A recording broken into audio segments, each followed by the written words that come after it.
Всем большой привет, дорогие мои зрители! Сегодня я предлагаю приготовить домашние круассаны. Это очень упрощенный рецепт круассанов. Конечно же, это не классическая технология, но у нас с вами получатся воздушные, прекрасные, ароматные домашние круассаны. Беру 100 мл теплого молока и 100 мл теплой воды. Добавляю сюда 5 граммов сухих дрожжей или можете взять живые дрожжи, тогда нужно 15 граммов.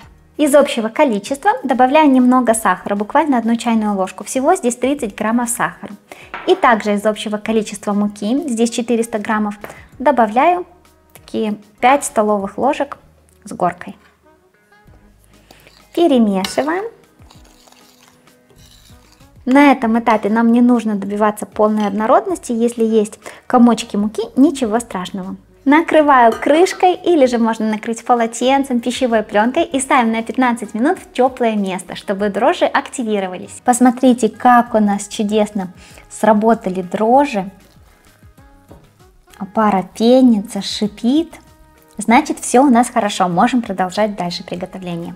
Добавляю сюда 1 яйцо комнатной температуры, оставшийся сахар, всего было 30 граммов, немного я добавила в начале в опару. 1 столовая ложка растительного масла без запаха, половина чайной ложки соли. И теперь добавляем сюда постепенно оставшуюся муку. Всего 400 граммов муки и перемешиваем. Если у вас есть кухонная машина, то можно делать это с ее помощью. Но я сегодня буду делать вручную, потому что мне хочется поработать с тестом. Когда уже сложно вымешивать ложкой, я начинаю замес руками. Перекладываю сюда все тесто и потихонечку, с любовью, начинаем замешивать. Вымешиваем тесто 5 минут.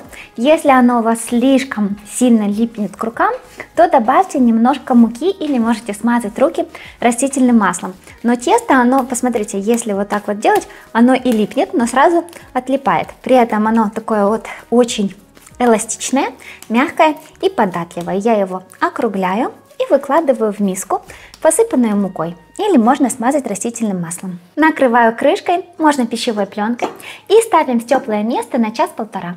Посмотрите, как хорошо подошло тесто. Оно увеличилось в размере где-то в 2,5 раза. Посмотрите,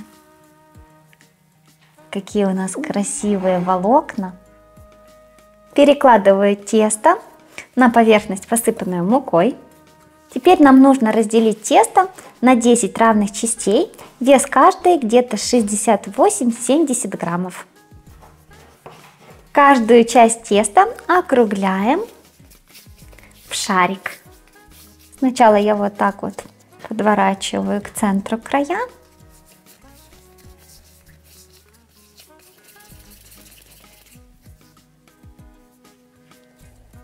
Накрываю пищевой пленкой и оставляю на 10 минут, чтобы клейковина теста расслабилась. Теперь берем первый шарик теста и начинаем его раскатывать в круглую лепешку диаметром где-то 20 сантиметров. Поверхность посыпаем мукой, чтобы тесто не прилипало. Смазываем сливочным маслом. Всего у меня 150 граммов сливочного масла, которое нужно распределить между всеми лепешками. Распределяем по всей лепешке. У нас выходит где-то 12 граммов. Ну, 150 нужно разделить на 9, потому что последнюю мы не будем смазывать. Это будет где-то 16 граммов. И теперь следующую лепешку раскатываю, выкладываю сверху на предыдущую и смазываю сливочным маслом. И так пока не сделаем все лепешки. Последнюю сливочным маслом не смазываем.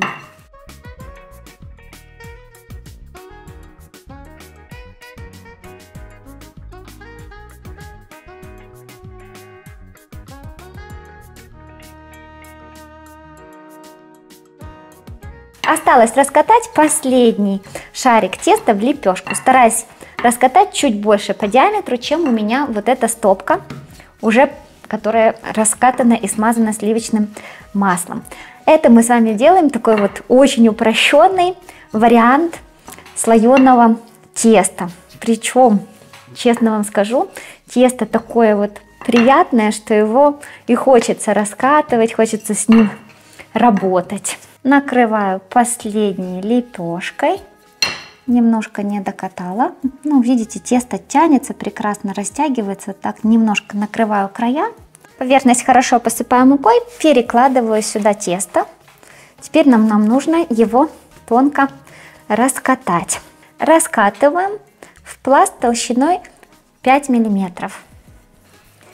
В лепешку, то есть не в пласт, а в лепешку. Вот раскатываем в такую круглую лепешку. Это делать очень приятно. Тесто, оно такое какое-то прям нереальное получается, очень податливое, мягкое, нежное. Теперь нарезаем как пиццу на много кусочков.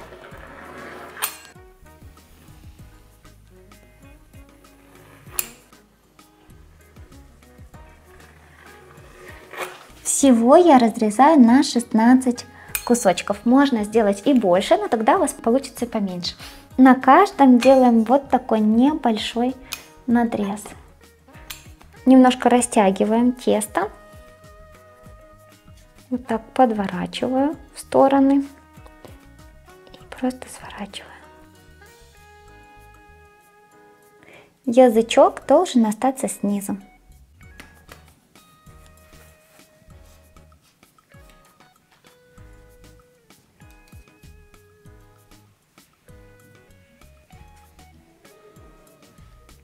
Всего получилось 16 штук, я выложила на противень и на решетку 8 и 8. Теперь накрываю вот так вот противень решеткой и сверху эти круассаны тоже накрываем пищевой пленкой и оставляем на 40 минут, чтобы они у нас подошли. Здесь у меня 1 желток и чайная ложка воды, можно взять молоко. Посмотрите, как у нас чудесно подошли круассаны. Я их оставила на 60 минут, потому что у меня в помещении достаточно холодно. Если у вас тепло, то можно оставить минут на 40-45. Главное, чтобы они подросли. Теперь их аккуратно смазываем желтком с водой или с молоком. Не такие пушистые уже. Духовку уже прогреваем до температуры 180 градусов. Выпекаем круассаны 20-25 минут при температуре 180 градусов. Нагрев вверх-вниз без конвекции.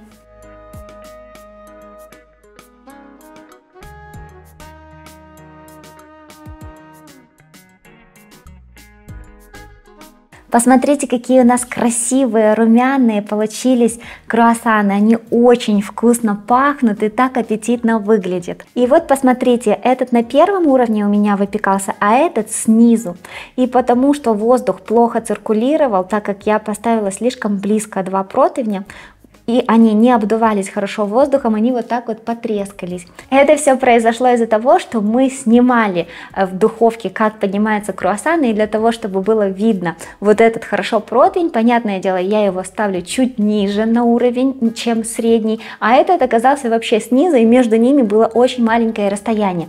Поэтому вот так вот произошло с этими круассанами, что они потрескались, было очень много влаги, ей некуда было выходить, и вот такое вот произошло. К сожалению, я это очень поздно увидела, и уже ничего нельзя было сделать. Я просто убрала этот противень и дала еще этим круассанам подрумяниться. Если вы будете выпекать так же, как и я, на 2 противнях, то один ставьте чуть выше, другой максимально низко, чтобы между ними циркулировал хорошо воздух, и они успевали пропекаться. Или лучше всего выпекать, конечно, отдельно. Сначала один противень, потом другой противень. Эти у вас, допустим, 40 минут подходят, а те, которые дольше должны подходить, они могут подходить в более прохладном месте. Тогда процесс будет расстойки чуть медленнее идти, и пока у вас первая партия спечется, эти хорошо подойдут, и вы тоже их уже поставите запекаться. Посмотрите, какой он красивый, какой румяный с этой стороны.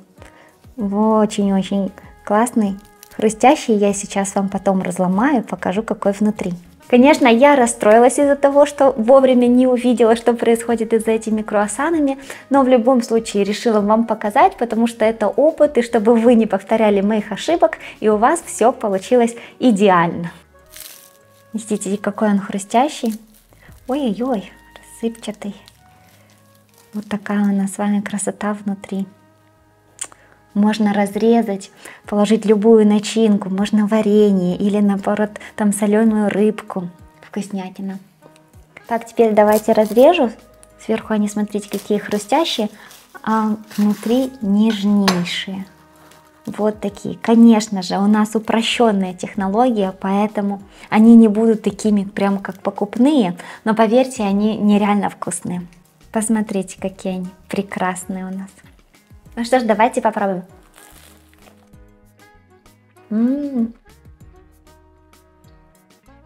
Очень вкусные, снаружи хрустящие, внутри мягкие и нежные. Конечно же, они не такие, как те, которые мы покупаем в пекарнях, потому что они сделаны из упрощенного варианта слоеного теста. У меня неоднократно просили именно простой вариант. Это и есть именно простой вариант домашних круассанов. Здесь не нужно слишком долго морочиться со слоеным тестом. Этот вариант мне действительно очень понравился, потому что все делается легко и просто. Сами по себе они не слишком сладкие, даже совсем нейтральные, идеально подходят как для сладкой, так и для соленой начинки. Хотите, чтобы были более сладкими, добавляйте больше сахара. Я надеюсь, что вам понадобится этот рецепт и он вам понравился, ведь они, посмотрите, какие красивые. Я же с вами прощаюсь, всем пока, до новых вкусных рецептов.